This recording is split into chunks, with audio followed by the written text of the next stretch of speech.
Good afternoon, everyone. Can you hear me? Okay, great. All right. Well, I'm Kathleen Klein Hudson. I'm Director of Livingston County Planning Department. And I want to welcome you to our first Livingston County Brown Bag Lunch via Zoom. We have some great presentations planned for you regarding trail plans in Livingston County. And at this time, during our in-person brown bag lunches, we usually go around the room and we introduce ourselves because we want the brown bag lunch to be an opportunity for networking as well as an educational opportunity. But we're going to forego that today due to any technical problems that it might create. But instead, we would love for you to check in by typing your name and the organization or municipality, et cetera, that you represent in the chat box. And then our meeting host, Rob Stanford from Livingston County Planning Department, will have everyone on mute except for the speakers until our question and answer period at the end of the program. But during the presentations, you're welcome to type any questions that you might have in the chat box, and Rob will read them during the Q&A period. Or you can raise your hand, which is under the participants list, and we will call on you and unmute you so that you can ask a question out loud during the question and answer session. So with those instructions, we're going to go ahead and we're going to start with Norm Cox and Carolyn Perdum, who were our consultants for the Livingston County Trails Plan. And they are from the Greenways Collaborative, Inc. in Ann Arbor. We're going to share our screen with Carolyn right now, I believe. Okay, here we go. Great. Thank you. Appreciate the opportunity to participate in the Brown Bag Lunch and speak to you with a little bit about the Livingston County Trails Plan. I'm Norm Cox with the Greenway Collaborative. I'll start out and then my colleague Carolyn Prudhomme will take over the rest of the presentation. So we wrapped up this project in June this year and began last year. And Carolyn, if you could kind of go to the next slide, please. The process was really an 8-month process, and it really began with a review of the existing planning efforts. This was not starting with a blank slate by any stretch of the imagination. There were, I don't know how many plans and inventories that we kind of took into consideration as we began to identify the opportunities. We did a fairly detailed inventory and analysis at 2 different stages. One, the county-wide, as we looked at what are the different opportunities. And then again, when we got down to looking at specific corridors, a more detailed look at the issues and analysis of particular corridors. The whole process was driven by public input. We are trying to create a very equitable system that reached a lot of people in the county. And as we put this together, it was very, I should say, implementation focused. We wanted to make sure that this was something that was fundable and wanted to make sure that this indeed got built. So as we thought about this, we thought, oh, how could this be used in grant applications and different communities as they moved forward? So next slide, please. The public engagement was really a blend of in-person and online input. We had the Live On Committee, which really served as our steering committee for this project. We also had a project website where we had crowdsourcing maps and surveys. And there was a trail summit, which was kind of like the main point of public engagement when we had 50 in-person attendees back when we could do things like that. The public input, we made sure that whether you provided input online, you showed up to one of the meetings, we integrated that and ended up with a 61 comments from the crowdsourcing maps and the in-person maps. We documented these. Are these ideas or suggestions, issues or concerns, other ideas? And there's quite a table that goes with this map to kind of get the ideas that everyone who participated in the process down and recorded. So for those of you who go to these meetings and draw a line, the map, yes, they do make an impact, and we do use those. And we also took the input from 121 of the surveys. Next slide, please. And we put this all together and we said, well, how do we make heads or tails of this and really move it forward, kind of getting a prioritization? So we said, well, what are the things that we're really trying to connect in the county? The communities that you kind of see highlighted in yellow circles, the major recreation, state recreation and metro park areas, the existing trails that are out there, the regional trails. And we said, well, really there's about 11 or so things we keep hearing about, connections, maybe not specific routes, but things that people said that they wanted to connect. So we put together this schematic idea of what are the connections we keep hearing about. And then we went through a prioritization, said, well, very simply, what would you like to see funded and built first? And conversely, what link would you like to see funded and built last? To kind of give us an idea of like love and hate, if you will, on these different connections. And we got some fairly strong and clear input on this prioritization exercise. And if we go to the next slide, what the key findings from that is, they said there's really 3 priority trail connections outside of the ones that had already been discussed. One being the Brighton to the Island State Rec area. The second being the Brighton State Rec area to the Mike Levine Lakelands Trail State Park. And the third being the Brighton State Recreation area to the Huron Meadows Metro Park. Now, people, when we asked them not just what type of connection, what character, people said, well, we really were looking for like a asphalt shared use path as kind of our most desired trail surface. Really a kind of a strong desire to connect to the other large trail systems in the region. And also came up is that the gravel roads are really current popular bicycle routes. It's something that gravel road riding is really kind of one of the highest or quickest increasing types of bicycle use that we're seeing. But beyond this trails plan, people said, you know, we really see that there's a need for a true non-motorized or multimodal transportation plan that could get into the weeds and address the bicycle and pedestrian improvements throughout the counties in the urban areas. And that was kind of a little challenge between this. We were both, some people were really more focused on the bicycle pedestrian transportation elements versus the trails. So we tried to keep the focus on the trail element of this. So next slide. Which led to the plan recommendations. And at this point, I'm going to turn it over to Carolyn. She was really the key person leading this study, and she'll walk you through how the project kind of came together from this point.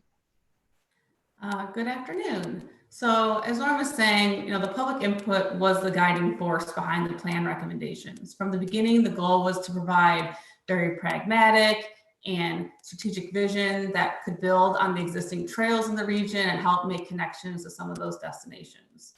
Like most plans, we're not starting from scratch. The first part of the process was looking at all the existing plans, what's already been done, and trying to build off those efforts.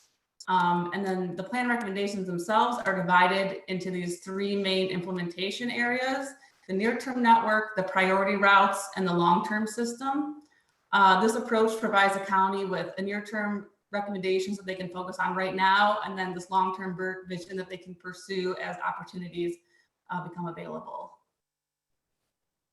So the near-term network focuses on what can be done with what's already on the ground. Like Norm was saying, one of the key elements that came out of our public input in the Trail Summit was the gravel road routes that bicyclists are currently using. Their input was the backbone to creating this network, which focuses mainly on gravel road routes, some low volume roads, and some major connections along busy roads. So by using the existing facilities, the network is pretty economical. Most of it can be accomplished through bike route signs and providing published maps of the routes. A key part to making this network work, though, is providing some safety improvements in some areas where cyclists have to cross a busy road or travel along a busy road. Another example of one of the larger challenges of this network is crossing Ore Creek on the east side of Brighton State Park or State Rec area. It's currently a narrow area with some turns and is dangerous for bicyclists. So this is the one big recommendation where we're saying a separated bridge for bicycles and pedestrians would be helpful to make this network work. So the priority routes is kind of the next implementation type plan. These routes focus on connections where the county can get the most bang for their buck. Basically where we can connect the most people to the most destinations. Public input for the plan heavily focused on these connections and determining which ones were of top priority. Overall, they build up existing trails and connect major parks and population areas. So some of the priority routes are already under development. So this plan didn't really focus on these routes. So this is the Howell Crosstown Trail, the Grand River Corridor, and the Great Lake to Lake Trail. These are critical to what happens in the county, but like I said, we're not going to go into detail on how these get put together. The ones that the plan did focus more on were the routes that we identified through the public engagement process. These really focused on those more populated areas, on connecting major destinations, building on some of the existing trails that are out there. And some of the challenges in this part of the county are the expressways, the wetlands, the topographies, which made it difficult to make some of these connections work. One of the big examples was crossing US 23. This was one of the biggest concerns we heard from the public. There's a very strong desire to connect Island Lake State Rec area to Huron Meadows Metro Park, Brighton State Rec area, and to the communities surrounding Brighton. And there's currently no good connection in this area to get bicycles and pedestrians across US 23. Lee Road has roundabouts with very little room to retrofit a pathway or add, any type of bicycle or pedestrian facilities. And adding bicycles and pedestrians to the mix might overwhelm drivers who are already going through those roundabouts and trying to navigate kind of a interesting and different type of interchange than they might be used to. Grand River to the north is a little easier. There are no interchange ramps where you have to deal with on and off traffic, but there are 2 bridges and they're fairly narrow, and you wouldn't be able to provide any bicycle pedestrian connections with what's out there right now without some reconstruction. And then the other options to the south are Silver Lake Road and M36, and these have been looked at a lot recently as trying to make bicycle pedestrian connections, which we think are great. But as a cyclist traveling in the Brighton area, going down to Silver Lake Road and back up is 6 to 8 miles out of the way, which for many casual cyclists, that's the length of the trip they're going to travel. So we really felt like there needs to be a near-term connection farther north to help connect all these destinations and population areas. So this led to a bicycle and pedestrian bridge being proposed over US 23 at Maltby Road, which is located just south of the Lee Road interchange. This provides a direct connection between all of those parks and connections into Brighton and the neighborhood surrounding it. And this also supports daily transportation trips when you have shopping centers and retail on both sides. And the roundabouts at Lee Road are really difficult to get through as a pedestrian or a cyclist. So this would provide an alternative to that. It also is separate from the freeways on and off ramps, so you're not dealing with that traffic. And there's a similar design that went in on M5 a year or 2 ago in Commerce Township, which we think would be a good catalyst for how this bridge could be implemented. So if you look at this map, letter O is the location of where that bridge would be located. So right kind of on the west edge of Island Lake State Rec area, which would then lead to this proposed road connection as was one of the primary routes along Maltby Road, Hamburg Road, and Bauer Trail, making the connection from Island Lake Rec Area to Huron Meadows Metro Park and Brighton State Recreation Area. So this is a 3.7-mile pathway. It would be a shared use path, mainly on the north side of the road. And it would not only connect those main parks, but also some, minor connections would spur off to some of the elementary schools. And part of the near-term network provides a connection on low volume local roads up into Brighton and all those communities. So like I said, the key part of making this connection work really is that bridge that we talked about. We know it's expensive, but it is the most direct route and serves a lot of different people and uses.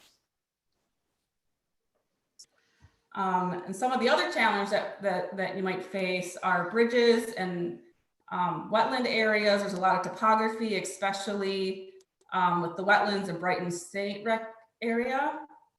And then there's also the rattlesnake habitat that might be affected, which needs to be taken into consideration as these routes are developed.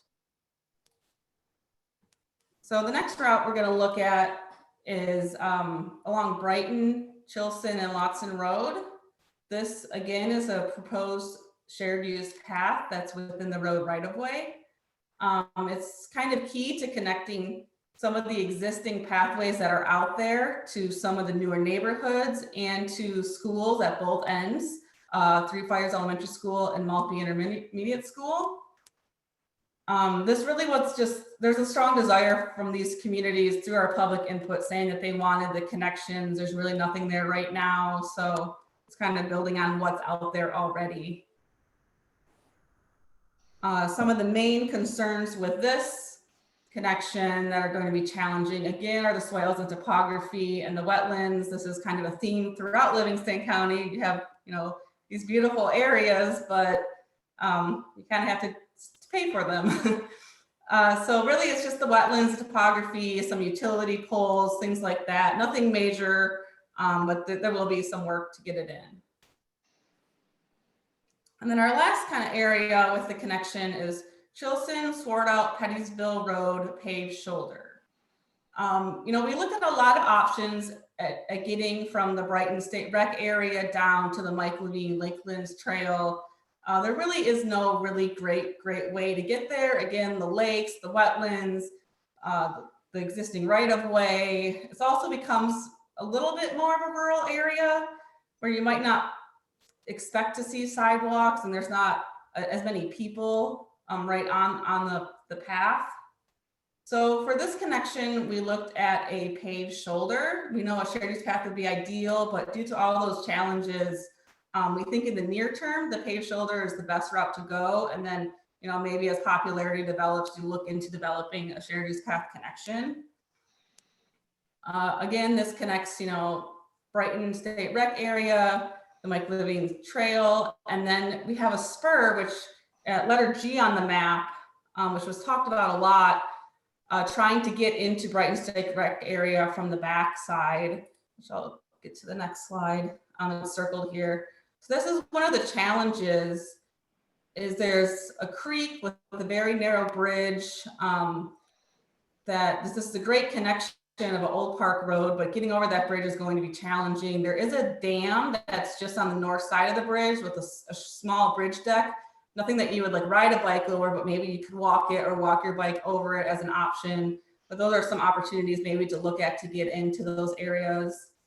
And then Pettysville Road kind of was a little more difficult to get the paved shoulder just because of swales and topography. On Chilson, north of Swartout, that section really was pretty easy to get paved shoulders on. There's already a pretty wide gravel shoulder there, so that should go in pretty easily. So then to sum things up, the last kind of implementation system is the long-term system. These are those purple lines you see on the map. These really are kind of out there ideas, but they're definitely important. They've been talked about in other plans. They came up through the public input. There might be opportunities through some utility corridors that you could go forward with. Also, these connect to a lot of the rural areas that may not had as many people participating in the public input, but they're still important to connect to. There's a lot of parks in some of these areas that would be nice to get to that are county parks. And really they're, as infrastructure projects and major construction projects happen, it's good to see them these opportunities and take advantages of them. So that kind of sums up the plan. We didn't go through all the little details here today, but there's a lot more on the website. You can download the plan, the appendix, which is full of information, and some of the maps if you'd like to look at those. So at this point, I guess we can hand it over back to Kathleen or Norm if you have anything else to add. I guess if there's just any questions before we kind of delve into the next part where we kind of the people talk about the implementation. Kathleen, how do you want to handle this? Rob, do we have any questions at this time in the chat box? I'm looking to see it. I don't see any yet. Yeah, and on that topic, I don't see a chat box on my screen, so I don't know if Me that's something. neither. Oh, yeah, go. You can go ahead and raise your hand and then you can speak then. Just unmute yourself. Oh, okay. I don't see anybody with raised Oh. hands. So That would be under the reactions box, Craig, I believe. Yeah. Yeah. Hi there. okay, go ahead. Hello. Yeah, I Craig. actually have a question. Yeah, I don't see a chat box element on the Zoom screen. That's so okay. Go ahead, Greg, if you have a question. Hi, my name is Suzanne Flowers, and I work for the Washtenaw County TMA. And I was just kind of curious what MDOT's participation was, if at all, with the kind of trail planning effort that you outlined this morning. Thank you. So probably more of our discussions with MDOT have been post the actual planning. They were of course invited, but we've been talking about how this may be integrated or work with the flex route extension going up from where it is now, that they are addressing a couple of the underpasses that Carolyn talked about, and how things, way the flex route may be done that would help set things up for this. It's probably too much of an ask in too short a time frame to incorporate the overpass, but as that's being looked at, do nothing that would make it more difficult and do things that will actually make it easier down the road. So that's kind of, I think, the general approach right now. And Kathleen, maybe you have some additional things to add.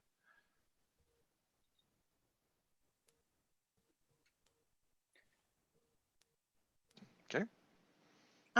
This is Nina with HCMA. I have a follow-up to that regarding MDOT, specifically related to the proposed pedestrian bridge. I'm assuming that they would be the owners. Am I incorrect in that? Yes, a number of years ago, MDOT changed their laws or their policies where any pedestrian bridge that goes over a freeway becomes their responsibility, just from a maintenance standpoint. So that would be their bridge. The construction thereof would have some local participation, of course, but they would be responsible for maintaining it.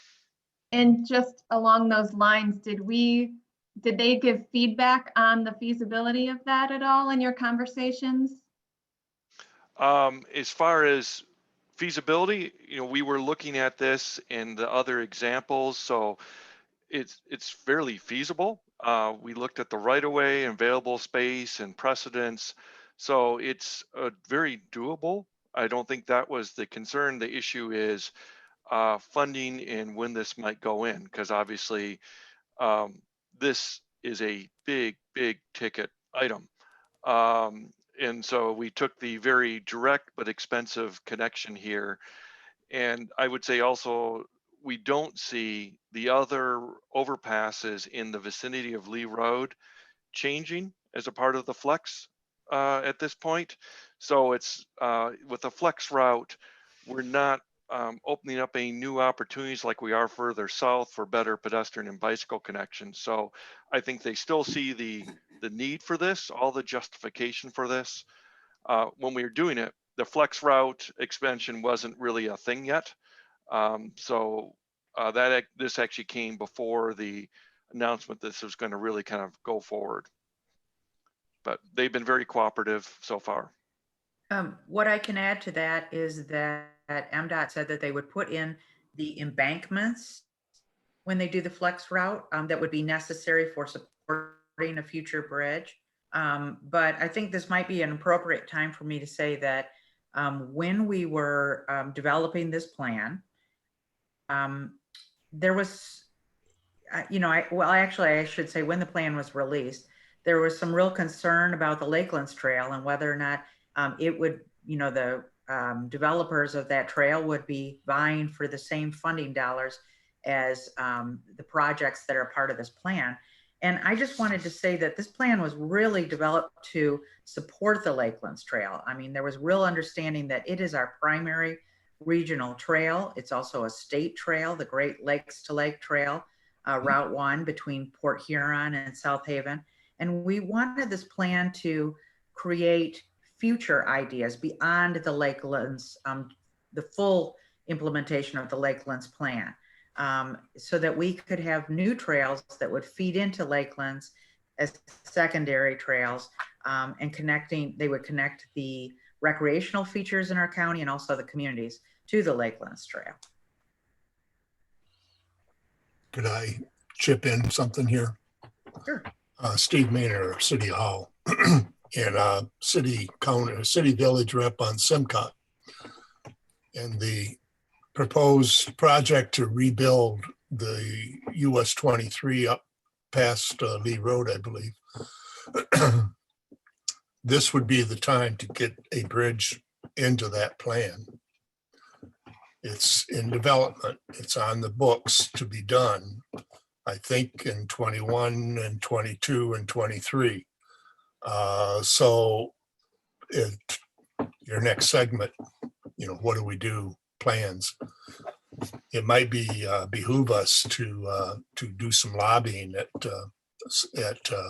MDOT through SEMCOG and our regional planning agency to incorporate a bicycle pedestrian bridge at that location.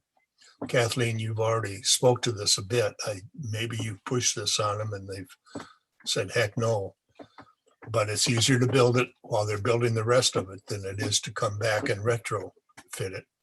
Well, we might want to go back to this discussion a little later on after we hear from Mark St. Charles about Green Oak Township's plan for the last piece of the Lakelands Trail. Okay. And I will, before we jump in, to kind of touch on that a little bit. One thing that MDOT said is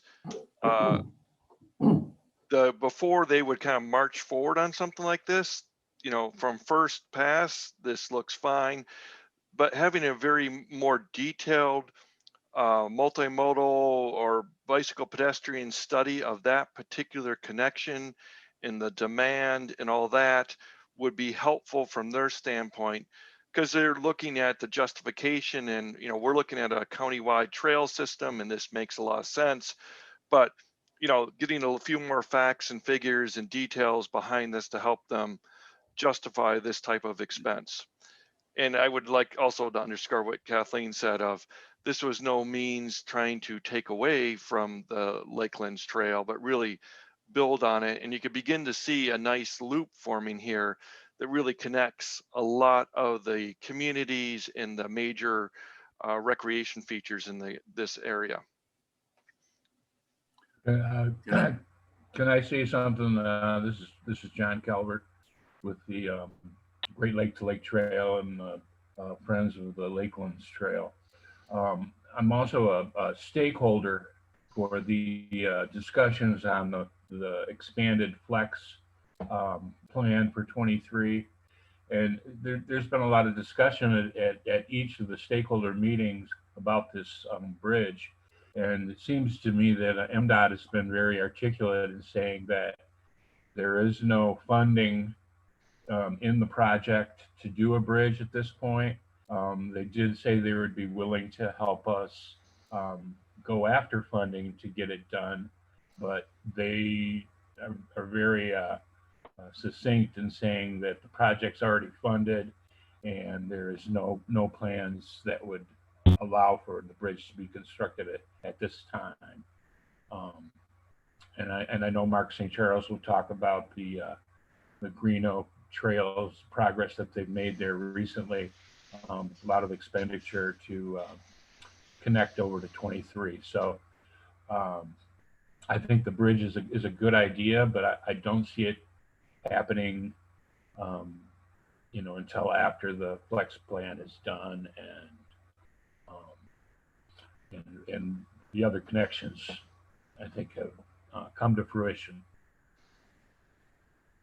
I have a question related to the issue of demand and density, kind of GIS planning. Is there anything like that done as part of these routes to say that these routes will have X number of people within a short street ride to them or something like that? I'm in an area kind of northeast of the plan, what the plan's hitting in Brighton Township, and you get a pretty dense group of developments in the Culver, Spencer Road, and then up US 23 that exist and are under development, that would seem to be a pretty logical route, but it was in our Brighton Township plan to address paths and trails, but it's frustrating to me that it's put off. And so the broad question is, was there population density GIS kind of demand analysis done overall? Yeah, so if you go to the walkbike.info Livingston website, you could download the report and you could take a look at the inventory analysis where we looked at the population and density, the land use. We also took a look at the travel patterns and counts that were some COGS, pedestrian counts, using some of the Strava data. And then we had a fairly detailed traffic generators and destinations, looking at those. So we did take that into consideration. We do not have in the scope of work the ability to do like you say, what would be the number of bicyclists that would likely use something if you build it. We think to get down to that level, and I think that goes to what MDOT was saying is they would like to see that level of research if we were to go into building a bridge like this. Yes, if you look at all the generators, it all makes sense. So I think if you look at the report itself and the more detailed inventory analysis, you'll begin to see where this is all coming from. This is Jim Becker. This is Can I make a Lieber. quick comment? Oh, go ahead, Jim. I am chairperson of the Friends of the Lakelands Trail. Of course, when we talk about the Lakelands Trail, we talk about the Great Lake to Lake Trail. And the thing that's missing from the Livingston County plan is that there was, when it was put together, there was nobody had any idea that MDOT was going to fund and would create and fund the Flex Road extension. And I think that changes everything as far as getting across 23. And I'm sure Mark will address this, but I think it really, the whole idea of the pedestrian bridge needs to be looked at in light of that there will be two crossings across 23 at Silver Lake Road and at 9 Mile M36. And also the Brighton City planning for trail connections all around is really needs to be developed and needs that information, as I think Leo said, about where the population center, where the population is, where they want to go and how to get there. And I think that if I were the city of Brighton, I'd be looking at getting Grand River, getting a trail across at Grand River rather than someplace south, And I'd be looking forward to the southern connections that MDOT has already proposed. And then I would look at the possibility of a pedestrian bridge. Because we're talking about $3 to $6 million easy out of some budget that's gonna supplant other priorities. So it's pretty much a matter of determining priorities with the new perspective. Thanks. Okay, speaking of Grand River and Brighton, we have a panelist that will be speaking to that.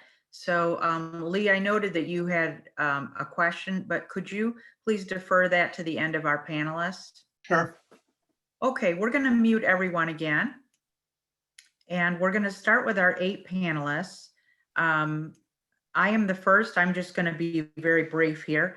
I did want to say that we were able to accomplish the Livingston County Trails Plan with a SEMCOG grant. It was a Planning Assistance Program grant.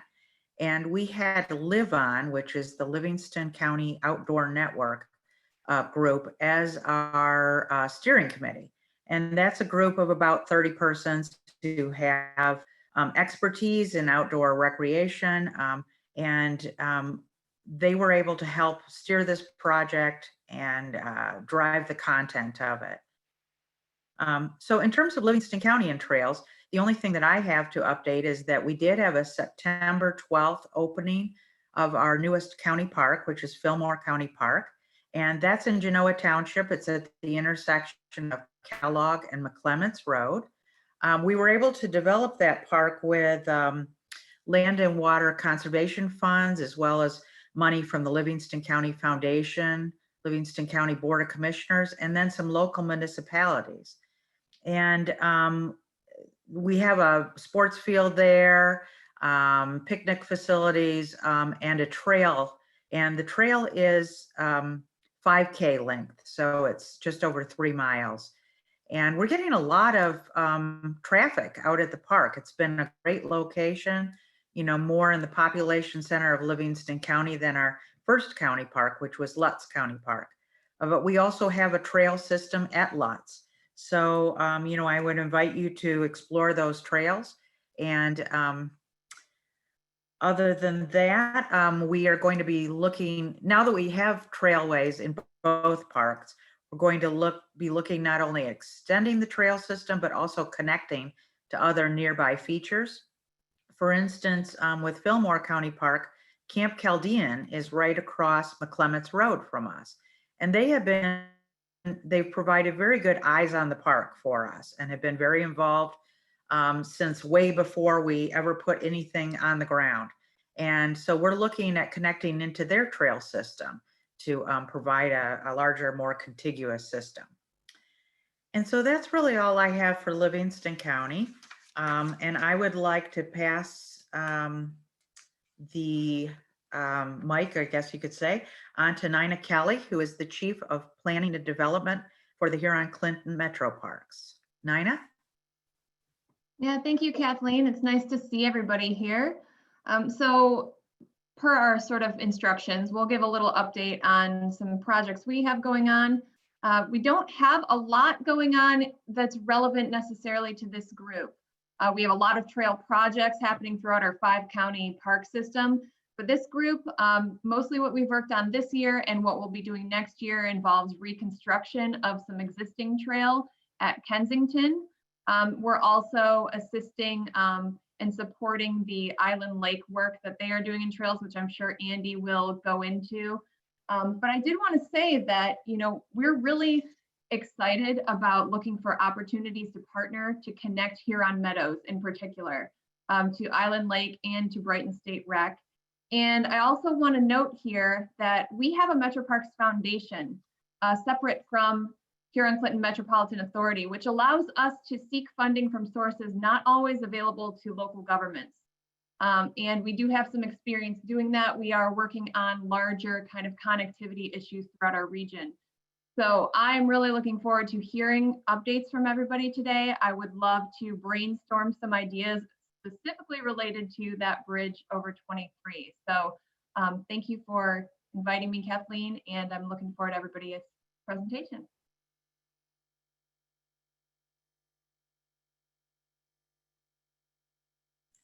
Okay. And I failed to mention that Nina is a part of Live On, so she was a part of the steering committee. And another participant in this, the Live On steering committee is Andrew. And Andrew, I apologize. I'm going to slaughter your name, I'm sure. But Hopla, and he's with the Island Lake State Park as the unit manager. Yep, you got it right. What? Okay. Yeah, Oh. you got it right. Hopala. Yep. A lot of people get that wrong, but so I'll just give a little bit of update on the connector since we do have a gap within the Great Lake to Lake Trail. First off, construction within Island Lake has many hurdles. We do have the eastern Massasauga rattlesnake. Majority of the park is protected land for the rattlesnake. We have the natural rivers designation within the park, and then we have our management zone in. So we do have some pretty large hurdles whenever we try to do any type of construction within the park that we have to that guides our planning and engineering and construction. So we have the Great Lake Trail. There's a 4.5 mile gap within the park, which includes a major pinch point where if you've been in the park, where the road, the Huron River and the CSX Railroad meet. So there's a pretty large hurdle right there to get over as well, which I'll get down into our connector project here. So what we have right now is we have a 4.5 mile paved trail built in 1997. It dead ends at that connector or that pinch point. Back in 97, they didn't have the funding to make it further into the park. So they just dead ended it there. And then in the late 2000 or early 2000s, they connected that trail to Kensington and then the Huron Valley Trail as well. So we do have this gap, which is part of that Great Lake to Lake Trail. So we broke our trail connector project basically into 4 phases. In 2019, the Friends of the Lakelands Trail, with great financial support of Michael Levine, constructed a official 0.6 mile non-motorized entrance into the park at the west end, which is at the mall near JCPenney. And that brings that Fieldcrest pathway into the back of the park, which we've had a lot of use. It's been a really a great project, and we were very happy with the way it turned out. A great consultant, great contractor, and a great friends group to work with. Our phase 2 out of our connector project. So that was phase 1. Phase 2 is our boardwalk at our pinch point. We another driving force behind this pinch point is our multi-use trail, which is mountain bikers and hikers. They have to get onto the roadway at this hazardous 27-foot wide roadway to continue on into the park. So we have engineered a boardwalk structure, which will kind of hang out over the river and around a pillar. And that has a pretty high cost estimate, but we're pretty confident that with approval from Natural Rivers and U.S. Fish and Wildlife Service, we should be able to make that project happen. That's one of the part of this project that has to happen, and we strongly believe that it'll enhance our safety in the park and provide a further connection to the west end of the park. Phase 3, which would be the link from that pinch point to the trail that was constructed by the Friends of the Lakelands Trail. It's about a 4 mile trail. That again has we've been planning and engineering and planning for the last 5 years on this project, and we've had some hurdles that we have to get over through still with this 4 mile segment, which is primarily the eastern Massasauga rattlesnake. We did engineer the trail with that in mind, and there's some deviations that we have to go back to the books to try to make it more feasible to be in line with that designation. So we're not shovel ready by no means on that phase of the project, but we're continuing our work on, and we've got a great team involved to try to make this happen. And then phase 4 would be resurfacing of the existing paved trail, the one that was constructed in 97. It's deteriorating. Very little maintenance was done on it before I came to the park in 2014. So we do have that as well in our overall project for this connector. And then some minor projects we're working on, just interior trails. We're trying to increase our maintenance and signage. And that's what I have.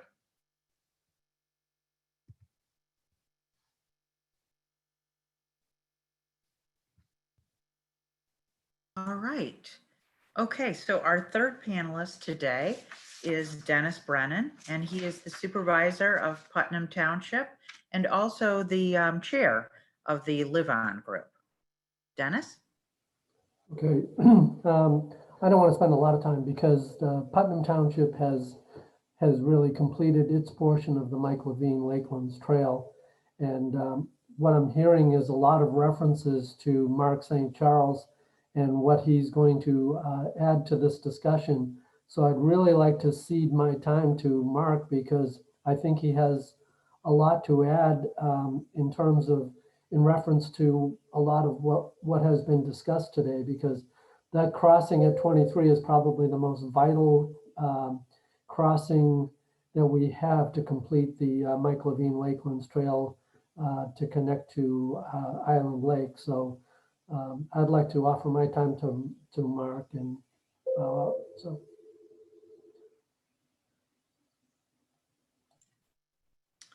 Okay, well, it looks like you're on, Mark. Mark St. Charles is the supervisor of Green Oak Charter Township. Good afternoon, everyone. And just briefly, I'd like to recap a little bit with Green Oak Township's efforts.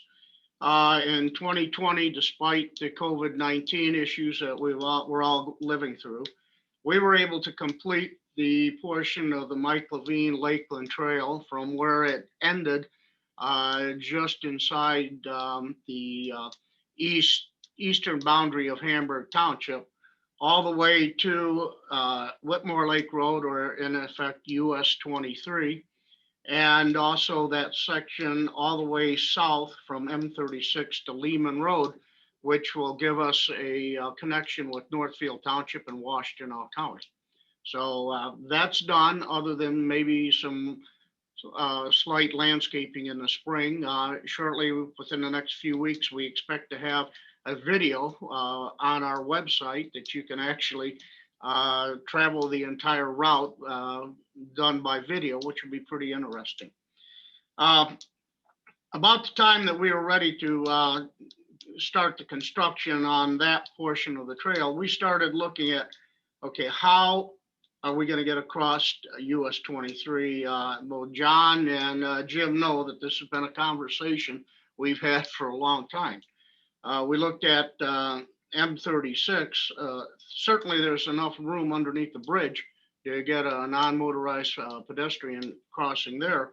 But you have, at least on the south side of M36, you have that eastbound off ramp, the US 23, and I call that the eastbound off expressway. I mean, you gain speed as you get off the expressway there going east towards South Lyon. No easy crossing there. We looked at the north side of M36, and you've got to cross Whitmore Lake Road, the on-ramp underneath the expressway, off-ramp, and then you got to cross Fieldcrest to get to the east side of Fieldcrest. But with all that in mind, we decided to design the connection from Silver Lake Road down to M36 or 9 Mile on the east side of the expressway. We've done the design work. It's not easy and it's not pretty. We've got, because of topographic problems, we've got to cross with our pathway Fieldcrest several different times.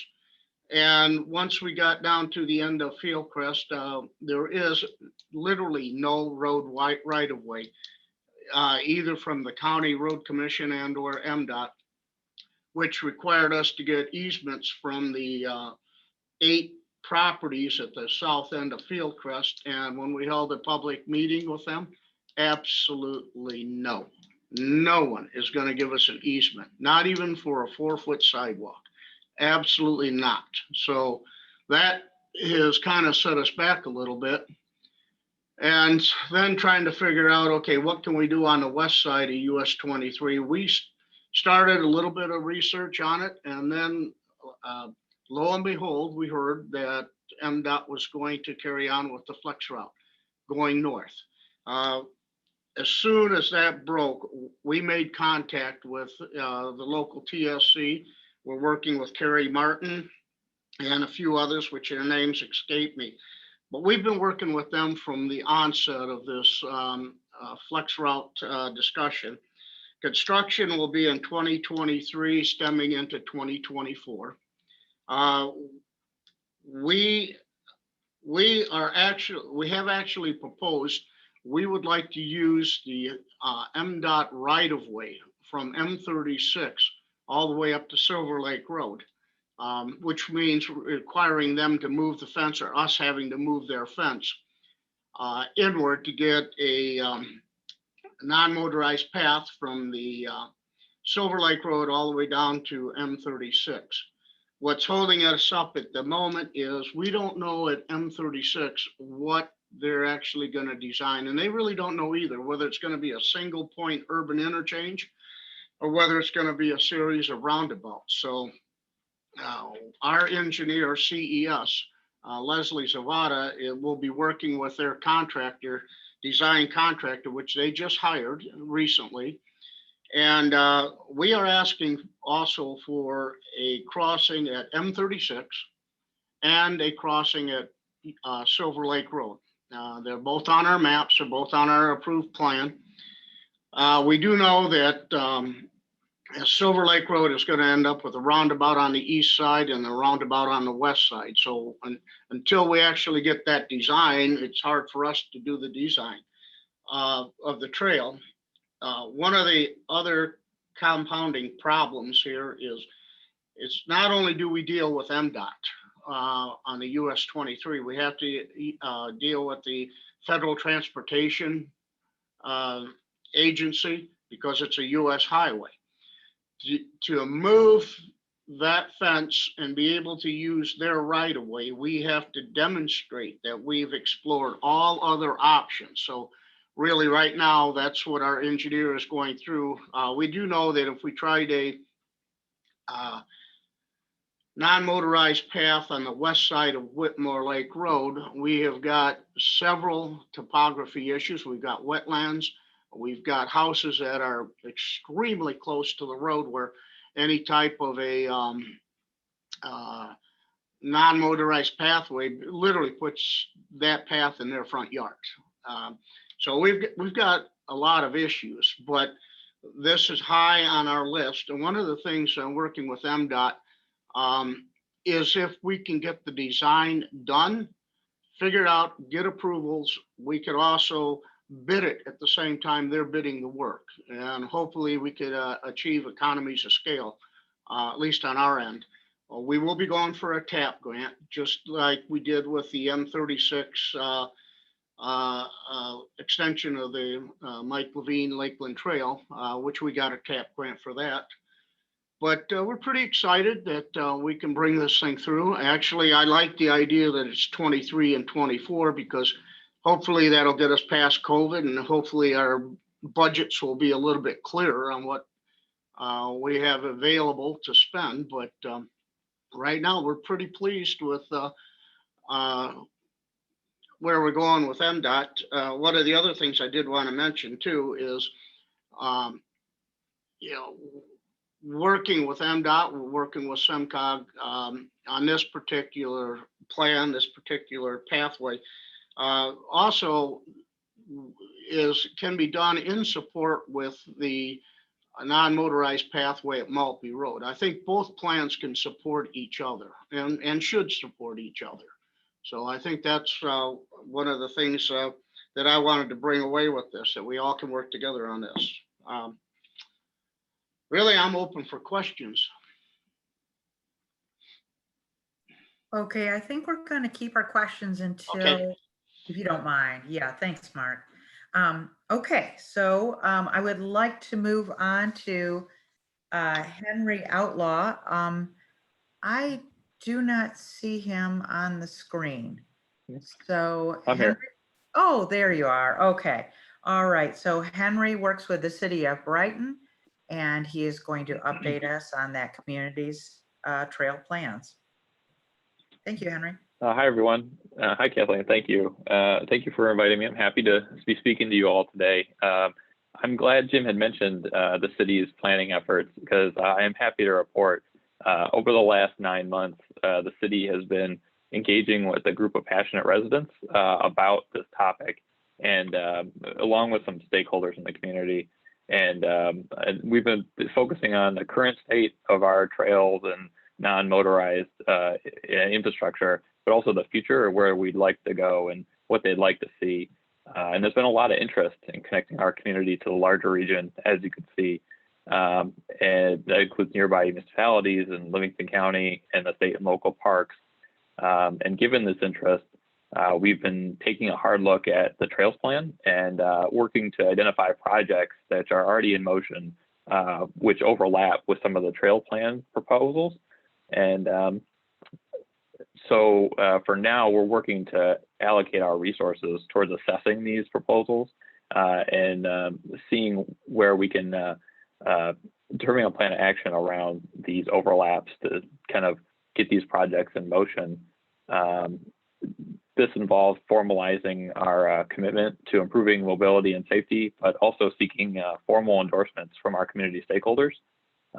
So going forward, we're hoping to implement as many suggestions made by the trail as possible, but we also received some feedback from our residents on some of the more localized connections that they'd like to see. We've already identified some of them. I think the trails plan proposal, a couple near-term projects through our downtown, most notably Grand River and Main Street. We see these as low-hanging fruit, and we're hoping that with some of the upcoming projects like our Main Street streetscape project, that we can work some of these in. While we're in the early stages of this sort of planning, I would encourage anybody who's interested in partnering with us, or if you'd like to talk about our planning efforts, to reach out to me, and I'd be happy to talk it through with you guys. So definitely more coming on our end. Stay tuned. I'd be happy to update you in the future. Thank you. Okay, thank you, Henry. Okay, we'd like to hear now from Brian Vick. He's the township manager in the Charter Township. Oh, I said that wrong. The Brighton Township. No, what am I doing wrong, Brian? You tell me. I'm the manager with Brighton Township. Oh, you aren't going to add the charter part that I was stumbling over? It's all flexible. I'm good with it. Okay. So thank you and good afternoon, everyone. I'm just going to share my screen here as I talk. Let me start by saying that Brighton Township in the past few years has begun our efforts by installing sidewalk along Grand River in 2 phases. The first phase was from US 23 to Allen Drive, and then the second phase was from approximately Woodruff Creek over to Kensington. And then a segment along Kensington from Grand River up to the entrance of the Metro Park is a pathway. Then most recently, this past summer, construction was completed on Old US 23, the reconstruction of that road from the train tracks in Green Oak up to Spencer Road. And then along the west side of that road, there is sidewalk that's now been installed. The township contributed $3.2 million on that road project, including the sidewalk. So both of those projects were included in our 2009 pathway plan. And then we just finished our master plan process. And this document that you should be looking at was created out of that master plan process, and the priority for our next steps are indicated accordingly. So you can see at the south end of the screen, the number 1, Grand River, we're going to try and take from Old US 23, or US 23, I should say, and head west over to the city of Brighton with sidewalk. Currently proposed to be on the north side of the street. And then the second phase indicated here on Spencer Road, potentially being an A and a B, but potentially 2A being Spencer on the west side of Old US 23. And then phase 3 going along Pleasant Valley, phase 4 going up Old US 23, and phase 5 going along Kensington Road up to our future Sunrise Park. So our next phase, we expect to be doing design work for phase 1, phase 2 in our 2021 fiscal year. And then with the goal of doing construction on phase 1 and some element of 2 in 2022. So whether phase 2 looks like a sidewalk, pathway, shared shoulder, that has yet to be determined, but all of those elements will be open for discussion. So that's where we've been, and that's where we're looking to head over the next few years. And at the end, I'll be available for any questions that you may have. Thank you.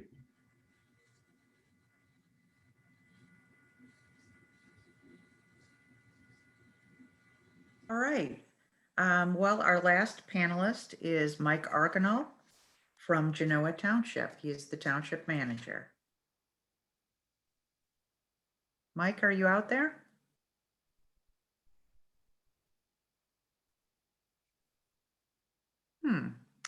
Okay. Well, if we have Mike join us later on, we'll have him add his comments. But I guess at this point, we'll go ahead and open it up for questions. And we have about 13 minutes for questions. Rob is going to call on people to start it out. Let's go with Mr. Wood there was the first one in line. Yeah, thank you very much. I don't know, is my microphone on? Just checking. Yes. Okay, perfect. Well, thank you. And also thank you to everyone participating. You know, again, Norm and your team for putting the plan together, and Kathleen spearheading.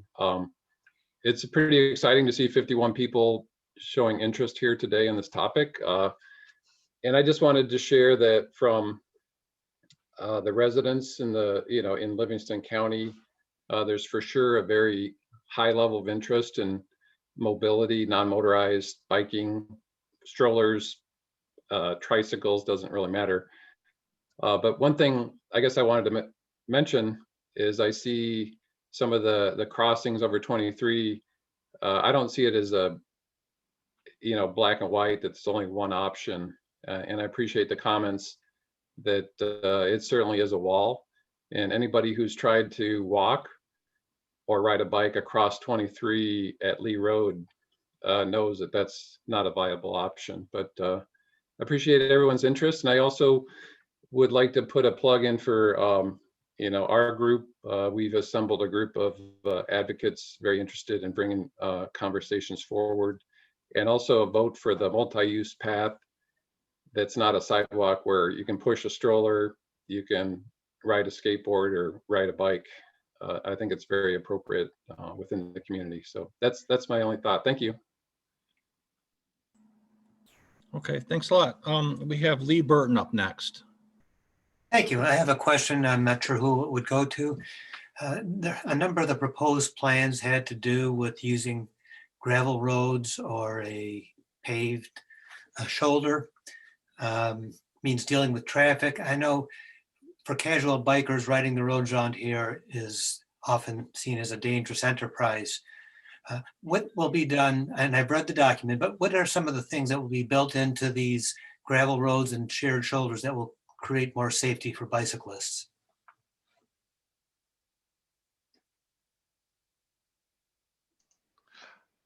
Couple things. I think a great example of some of the gravel road routes, you could look to Jackson County, where they have put an advisory speed of 25 miles an hour on their natural scenic beauty roads. So really trying to lower the speed for these kind of very scenic, twisty, turning gravel roads.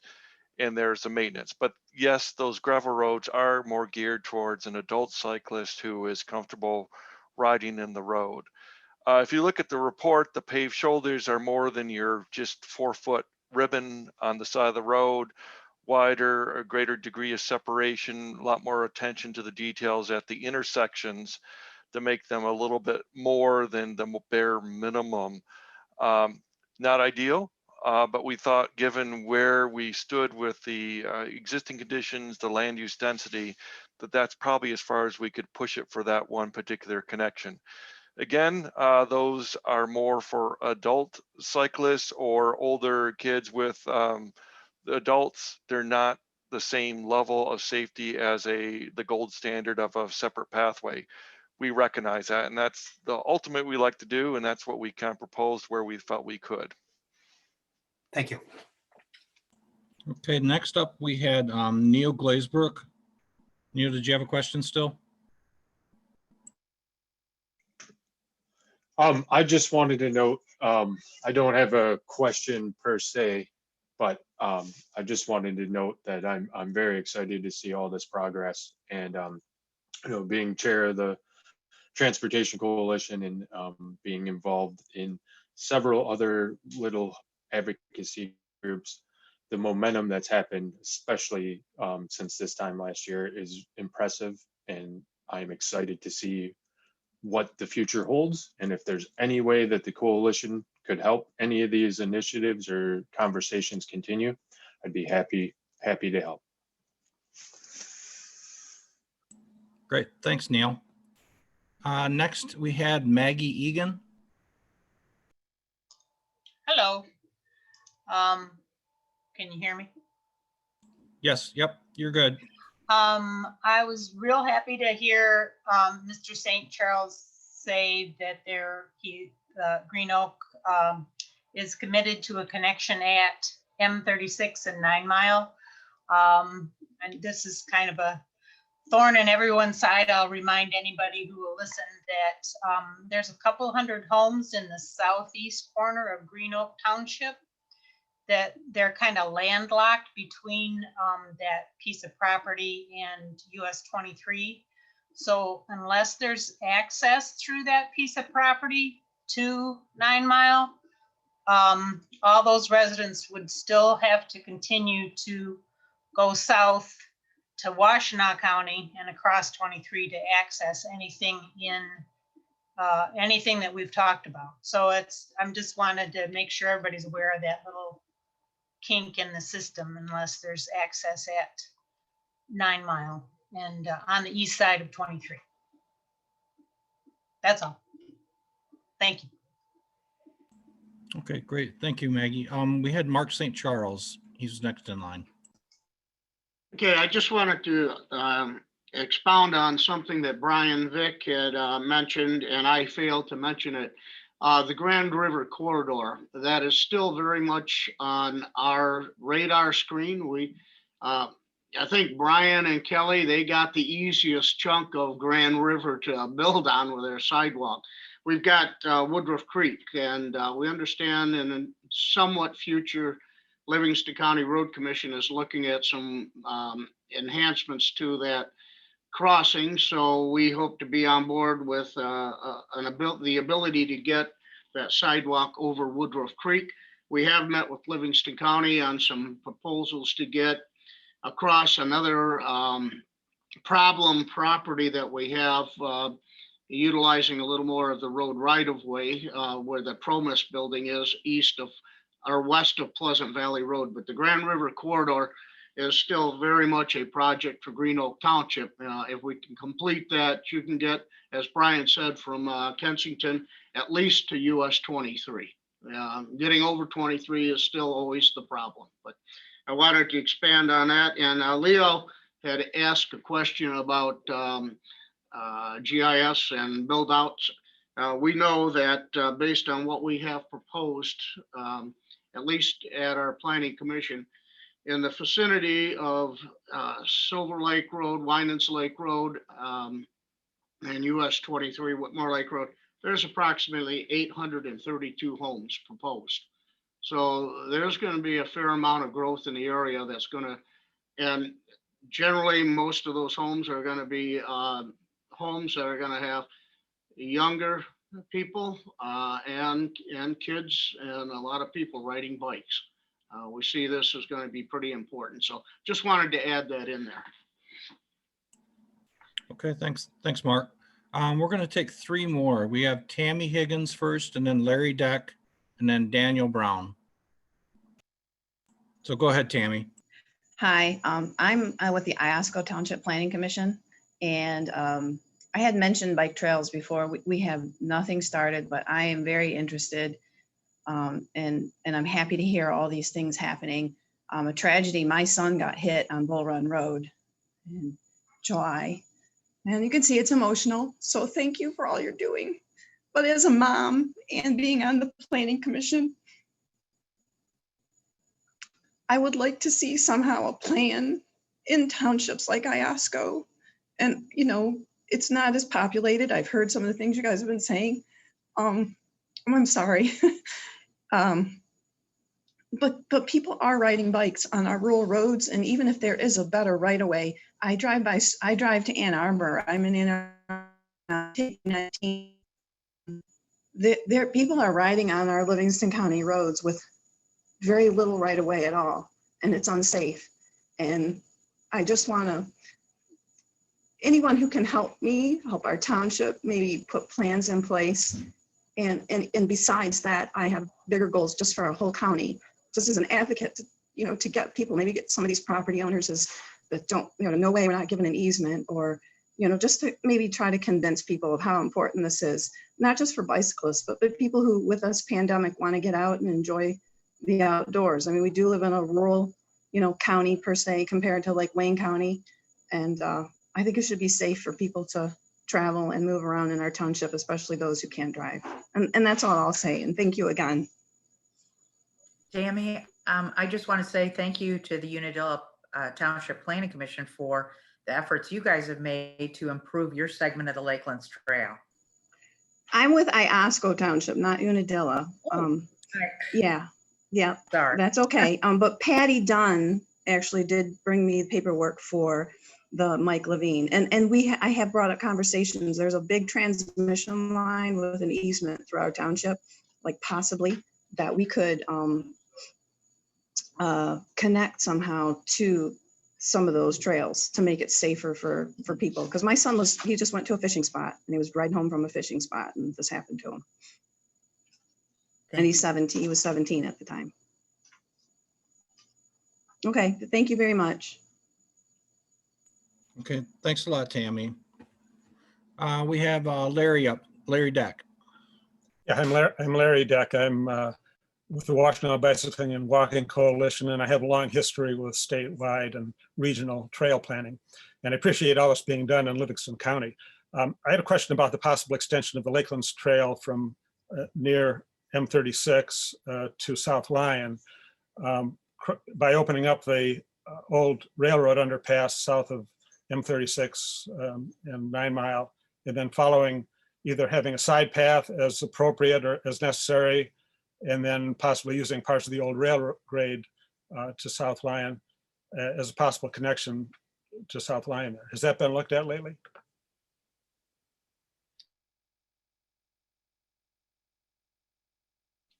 Anybody want to take that one? I can take it if you wish. That section of the old railroad underpass is owned by the Whitmore Lake Hills Homeowners Association. And I can tell you right now, they want absolutely nothing to do with the trail.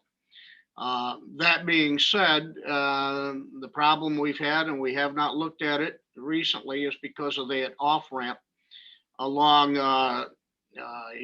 coming off of US 23 going east on 9 Mile Road. Getting into South Lyon is going to be a monumental challenge. If you use 8 Mile Road or get over to 8 Mile Road and then over to Marshall Road and then south to 8 Mile to the South Lyon area is probably our best bet. 9 Mile, you've got a number of wetlands, a lot of crossings, and a lot of the old railroad grade was bought up by private interests that aren't willing to sell.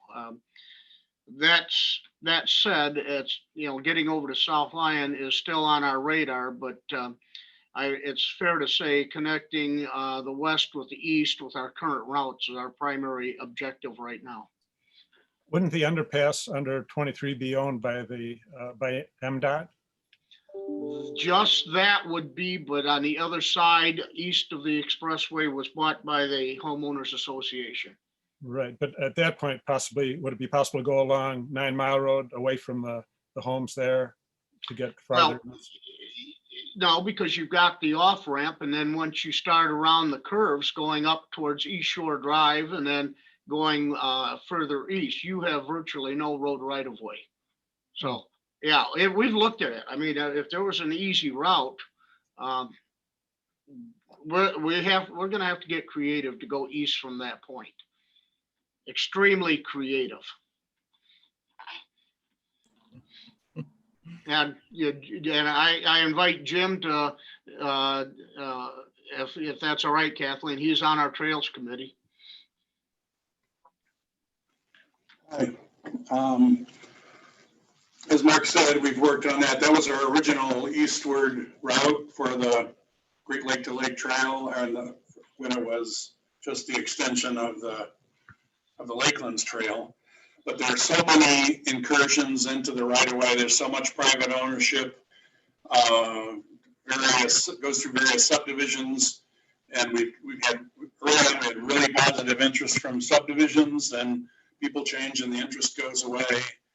And when the opportunity came to come up Fieldcrest and right into the park, it was just, we can make this happen in a year. We've got 10 years to go to try to get the South Line.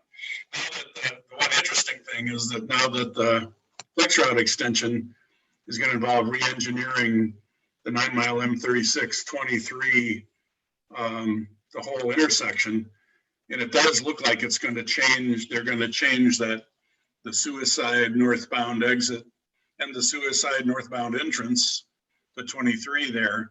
There could be some possibilities. MDOT has a preliminary plan published on their website for that intersection, and that may open up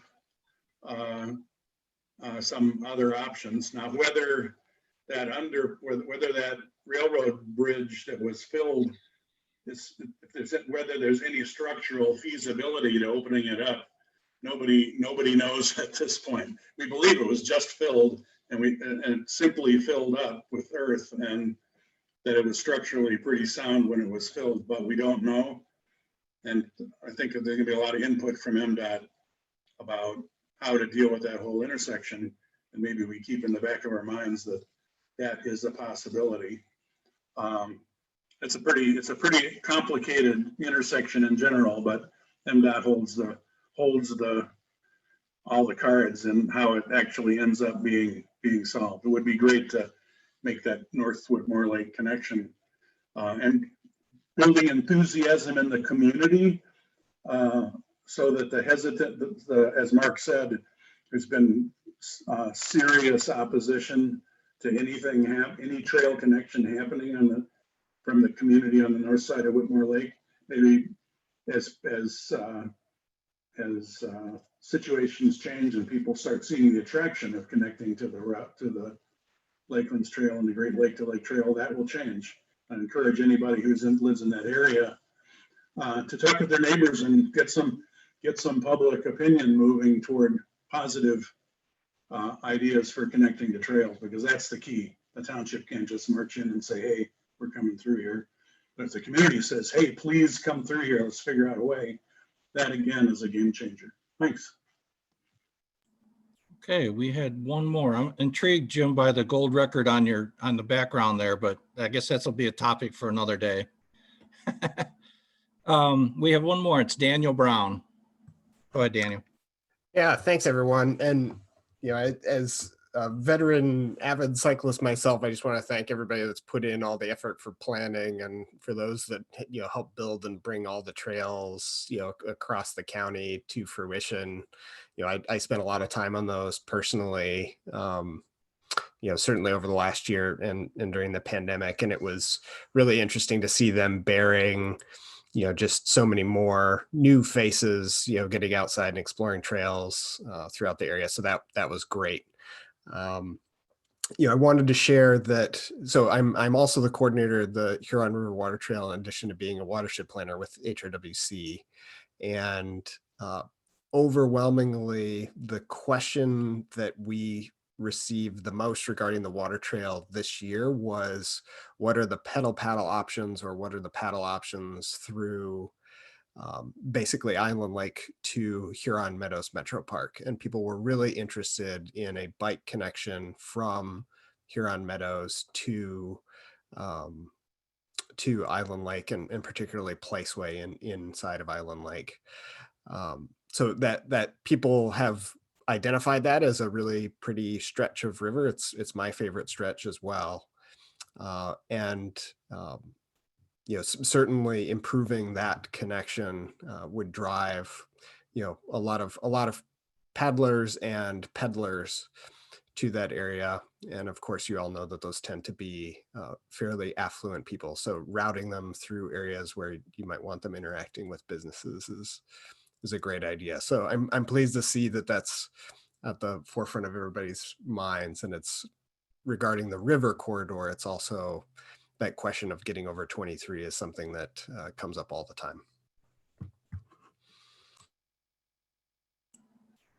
Okay, that was the last, Kathleen, that was the last one of our guests for questions. Okay. Dan, please keep us aware of any plans that you come up with for pedal to paddle. That sounds like something that, would be of interest for Live On to help with. I noted that Nina Kelly had something to say, and I just wanted to call on her real briefly before we wrap this up. Thank you so much, Kathleen. I appreciate it. Daniel, that's awesome to hear. I'm glad to hear there's sort of support for that connection. I love the multimodality of it. Mark, I would love to connect with you and I shot you an email already. It's been a while since we've connected, but whatever happens, I agree. I think that all of the projects have merit and we can support each other's projects. And from our perspective, we don't have any connectivity right now to Huron Meadows. And so we're certainly hoping that whatever comes to pass can include a connection there. And we're really excited about it. I think there's some great opportunities here and I look forward to future conversations. Sure. Sounds good. Okay, well, I just wanted to give a big thank you to Norm and to Carolyn and to our 7 panelists that were with us today. I appreciate all the interest and all of you that have stayed till the very end. I wanted to let you know that we have recorded this Brown Bag Lunch and it will be on the Brown Bag Lunch tab of the Livingston County Planning Department website. So just thank you very much for your attendance today.